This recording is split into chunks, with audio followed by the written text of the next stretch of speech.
30 বছর পর যদি একটি লাশ কবর থেকে উঠায়, এটার আমার মনে হয় কঙ্কাল কোনো দাঁতের কোনো চিহ্ন পাওয়া যাবে না।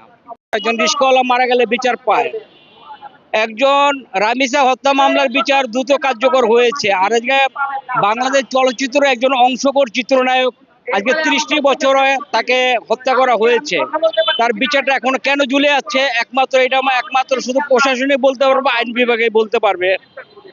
আমি আইনের প্রতি শ্রদ্ধাশীল হিসাবে বলতে চাই, যাতে মনে করেন যে বিচারটা দ্রুত কার্যকর করা হোক।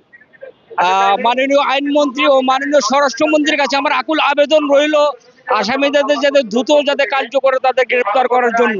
তাদের গ্রেপ্তার করা যদি আনা হয়, তাহলে আদালতে রিমান্ডের মাধ্যমে তাদের একে একে পুরো তথ্য বেরিয়ে আসবে। আসামিদের মধ্যে জড়িত প্রধান আসামি তার সাবেক স্ত্রী সামিরা। ঠিক আছে। সে তো এক এক সময় এক এক নাম পরিবর্তন করে, প্রায় স্বামী পরিবর্তন করে। এখন তার নামটা কিভাবে বলবো আমি প্রায় আমার বাসা জানা নেই।